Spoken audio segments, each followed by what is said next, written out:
Hello everyone, welcome back to my channel. My name is Manny, in case you're new here. Today I'm going to be telling you all of my tips and tricks on how to stay organized throughout the school year and also how I balance 3 jobs, a sorority, clubs, and school. It is definitely a huge time commitment and I have so much stuff to do this year, but honestly I love it so much. It keeps me so busy and I love expanding my interests and hobbies and stuff like that. But it does require a lot of organization, so I'm going to tell you everything that I do to stay organized, and including how to do assignments, when to start, and just how to study. I wrote all of my tips in my little notebook here, so we're gonna get started. So the first set of tips is going to be about scheduling and time blocking.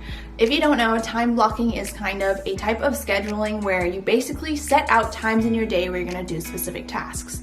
Not just obligated events, this includes stuff like working out, eating lunch, waking up, doing your morning routine, and stuff like that. I find that time blocking is the easiest way for me to find time in the day. I don't time block like nitty-gritty details, but I do time block in a sense. So I don't plan out like what time I'm gonna have lunch exactly, or like I give myself 45 minutes in the morning to brush my teeth and do all that stuff. But I do time block times when I need to work out, study, eat lunch, and just chill. So the first step in time blocking your life is basically adding the obligated events that you have in your life. So for a lot of students nowadays, that's going to be class, obviously, also any extracurricular things that you do. So for example, in my iCalendar, I imported my class schedule in first thing so that I knew what times I would be in class. Those are obligated events. I don't skip class and I just force myself to go. I also put in different other events like sorority chapter meeting. Those are mandatory for a lot of actives, and then also like special events, stuff like that. So for example, my sorority's philanthropy, those events we have to block off the dates, and also stuff like that. So when I look at my calendar, I know what times are obligated and I have to just block them out, and I can't schedule things in for those obligated times. So what I do after I schedule in my obligated events is I actually schedule in all of my personal things that I like to time block in my day. So for me, a lot of the big things that I prioritize is working out and also study time. So for me, I have a whole separate calendar for working out, and even though I'm still technically in my house, in my garage, just like doing YouTube videos, being able to schedule that in my day makes it really easy for me to work out and not push it off. I think a lot of people are like, oh, I'll just, whenever I have time during the day, I'm gonna work out and go to the gym or whatever. But then it gets pushed off because maybe you're in after class, you have an hour and you're supposed to go work out because you have time, but you're gonna just push it off because like, oh, I could just study, or oh, I'm just gonna chill with some friends instead. Making working out a time blocked activity makes it a lot easier for you to actually go to the gym and get ready, and you kind of just have to treat it like an obligated event as well. Think about it as when you go to class, you owe it to the professors who put in so much hard work preparing the lectures and stuff like that. And when you work out, you owe it to yourself to make yourself healthy and feel good after you work out. Obviously, I don't force myself to work out if I'm sick, if I don't feel good. I do listen to my body, but on the regular day when maybe just my motivation is a little low, time blocking makes it a lot easier because I'm just gonna be like, I'm just gonna work out and I know I will feel good afterwards, and I put it in my calendar already, so I'm just gonna do it. With the other free time that I have, I also schedule in study blocks and study time for myself as well. This makes it a lot easier for me to know when I prioritize my academics, and that I will also have time to prioritize myself afterwards.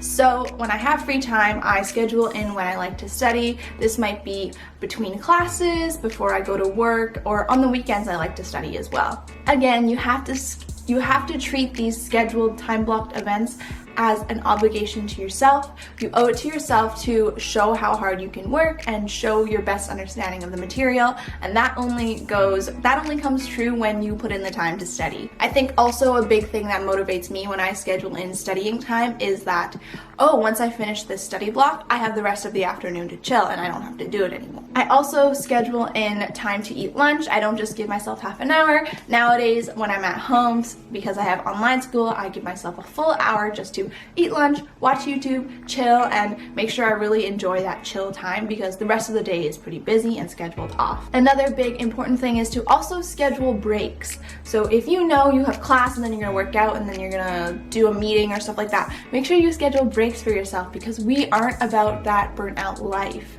it is a lot easier for you to keep going and continuously continue on your time blocked day with breaks in it, rather than just time block everything off and then you're gonna burn out and then give up halfway through the day and then you're just gonna lie in bed. For me as well, I have a really short studying attention span. I can't study for 8 hours on end, so scheduling in those breaks in my study time, in my lunch time, and stuff like that makes it a lot easier for me to continue throughout the day without feeling super burnt out. My next tip that I have is to also set boundaries for yourself in your schedule. So for me, this is just in my own life, I don't do homework after dinner or after 8 p.m. essentially. I find that doing homework at night makes me a lot more stressed out and makes it a lot harder for me to kind of wind down for my day and go to bed. Obviously that might work for some people. Some people I know love studying at night. Their most productive time is at night, but for me, I know myself and I know that my most productive time is in the morning or early afternoon. So at night, I honestly just prioritize myself more and give myself time to brainstorm YouTube videos or just do other stuff that's not school, because your whole day is comprised of school. Just give yourself a little bit of time off. You owe it to yourself to let yourself chill. This also prevents burnout, as I was mentioning earlier. If you don't schedule in breaks in your day,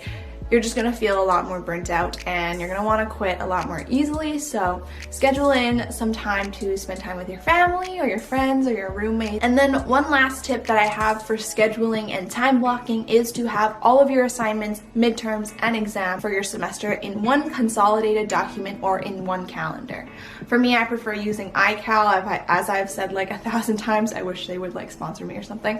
But a lot of people I know also create a huge Word document that goes chronologically through the semester and just has every single assignment that they need to do this semester. And that way you don't have surprise assignments that just show up out of nowhere, and you kind of have an idea of when busy times will be and when there's a little break in the weeks of the semester. It makes it a lot easier for you to also schedule studying time accordingly. My next set of tips is going to be about actually doing assignments and more just planning out when to do them. I'm not going to help you do your assignments because every assignment is different, but this is kind of the timeline that I follow when I am doing my own school assignments, whether it's weekly homework, studying for midterms, or final exam. So a lot of classes with applied knowledge will have weekly homework sets or stuff like that. I know in first year I had web work for my math class, and this year for my accounting class I have weekly homework problems that I need to finish by every Sunday. For those kinds of assignments, the general rule of thumb is that I start them a week before the due date. And I don't actually have to put in time every day doing questions, but at least a week before I make myself aware of the assignment, go through the instructions and stuff like that, and see what it is that I need to do.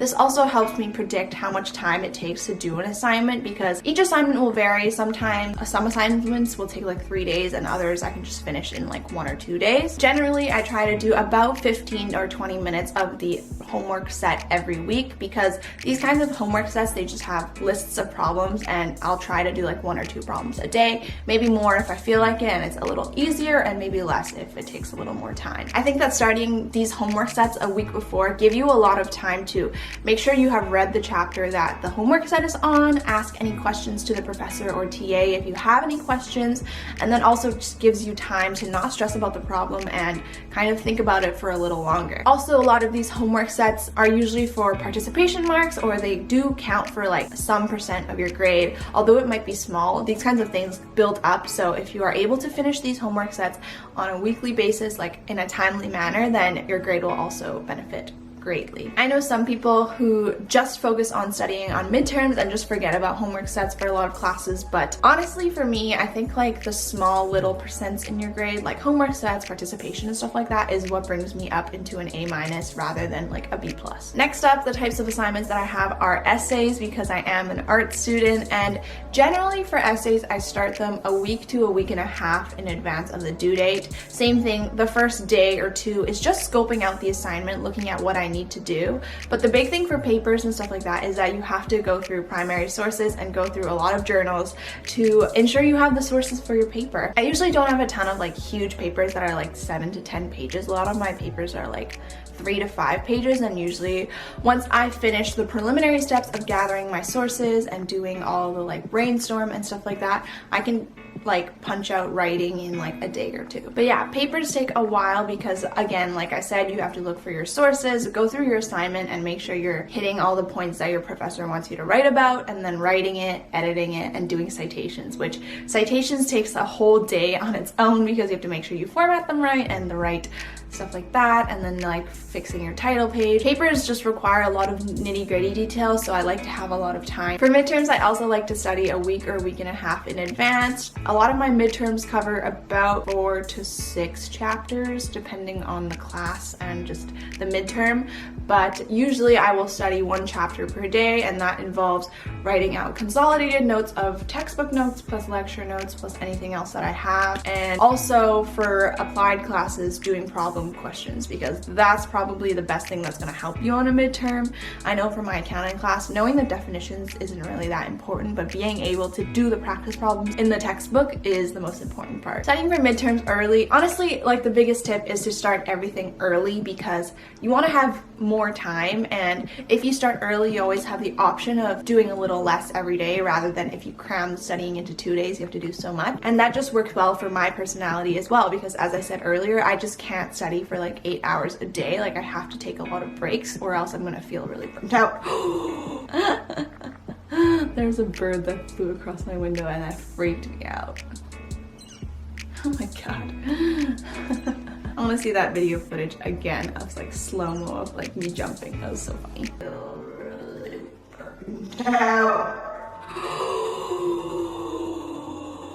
The biggest tip that I have for this section, other than starting early for your assignments, is getting to know your study length and habits.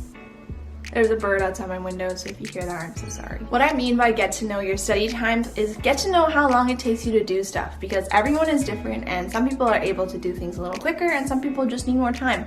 It's just the way we are. It's not like something that you can train. So for me, for example, after my many years of university, I have found out it takes me a while to read textbook chapters. If I want to go through at like in depth and be able to read all the facts and stuff like that, like it takes me about an hour and a half to almost 2 hours per chapter depending on the length. And that's just because I like to go through with more detail, and also for one of my classes we have reading quizzes that require you to know like the little nitty-gritty statistics. So I want to make sure I write those down. Otherwise, honestly, textbook reading shouldn't take that long because you should just focus on the bolded terms and the important definitions in the chapter, and also just anything like super important that they'll usually like outline or underline and stuff like that. Otherwise, a lot of textbook paragraphs are just filler and you can skip it all. Once you learn how long it takes you to do stuff, then you can accurately kind of plan out how much stuff you need to do per day when you allocate studying time. This allows you to not overschedule your to-do list and just be able to manage your to-do list, because if you take up too much stuff per day, you're gonna fall behind and play a never-ending game of catch-up, which is not fun because there's so much to do in college. In terms of doing assignments, those are kind of my main tips. Being able to start early just gives you a lot of time to know what the assignment is looking for and ask any questions that you might have. So